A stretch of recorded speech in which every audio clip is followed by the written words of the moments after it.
Hi guys, இன்றைக்கி நம்ம வந்துட்டு பெப்பர் ரைஸ் எப்படி பண்ணுறதுன்னு பார்க்க போகிறோம்.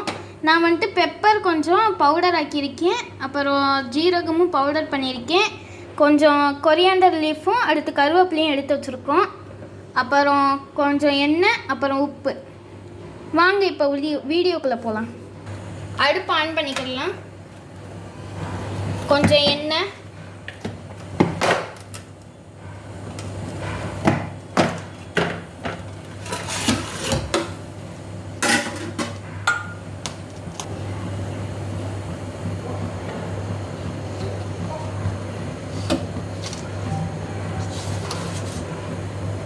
எண்ணெய் சூடானதுக்கப்புறம் கொஞ்சம் கருவேப்பிலை போட்டுக்கணும்.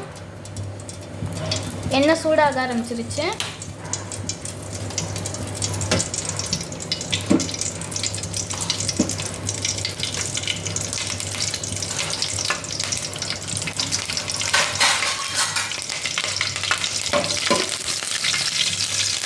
இப்போ வந்துட்டு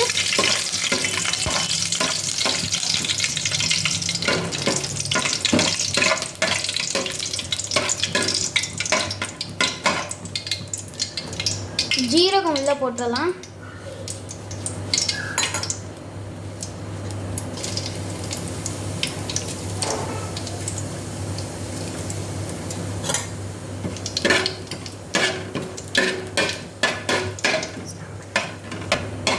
அடுத்து கொஞ்சம் ரைஸ் கொட்டிக்கலாம்.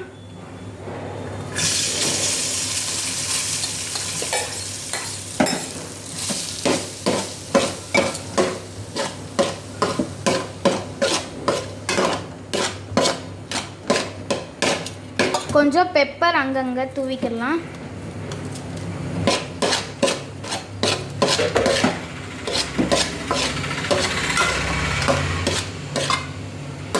அப்புறம் கொஞ்சம் டர்மரிக் பவுடரும் ஆட் பண்ணிக்கணும்.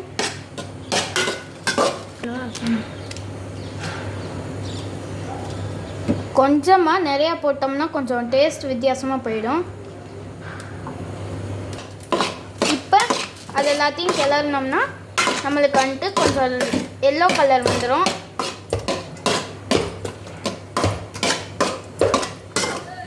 கொஞ்ச நேரம் ரைஸை வந்துட்டு இப்படியே உள்ளே வச்சுருப்போம்.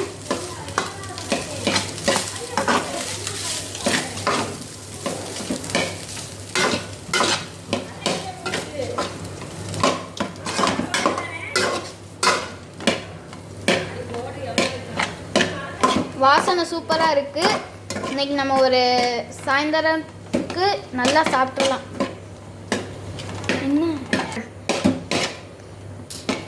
ஸோ நல்லா அதை அடுப்பில் கொஞ்சம் நேரம் விட்டுடலாம்.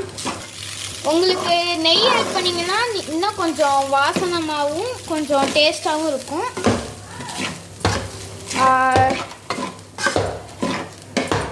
பிறகு உங்களுக்கு தேவையான அளவு ஆட் பண்ணிக்கோங்க. இது வந்துட்டு சளி இருமல் இருக்கிறவங்களுக்கு கொஞ்சம் அதை குறைக்கிறதுக்கு இது ஒரு நல்ல வழியாக இருக்கும். இப்போ கொஞ்சம் உப்பு ஆட் பண்ணிக்கலாம். தேவையான அளவு உப்பு போடுங்க. தேவையான அளவு உப்பு போட்டுக்கோங்க. ஆல்ரெடி ரைஸில் உப்பு இருக்கிறதுனால நான் கொஞ்சமாக ஆட் பண்ணியிருக்கேன். இப்போ கொஞ்சம் இது ஃபாஸ்ட்டில் வச்சுட்டு அவ்வளோதான். இப்போ வந்துட்டு ஆஃப் பண்ணிடலாம். ஸோ நம்மளுக்கு இப்போ ரொம்ப டேஸ்டான சூப்பரான ஒரு பெப்பர் ரைஸ் ரெடி ஆயிடுச்சு. சிம்பிளான இன்க்ரீடியன்ஸால் நீங்களும் உங்கள் வீட்டில் ட்ரை பண்ணுங்கள். இருமல் அவங்களுக்குலாம் இதை கொடுத்தீங்கன்னா உங்களுக்கு கொஞ்சம் சீக்கிரமாக இருமல் தான் சரியாயிடும். ஸோ இதை நீங்கள் வீட்டில் ட்ரை பண்ணி பாருங்கள். வீடியோவை சப்ஸ்கிரைப் பண்ணுங்கள், லைக் பண்ணுங்கள், ஷேர் பண்ணுங்கள், கமெண்ட் பண்ணுங்கள்.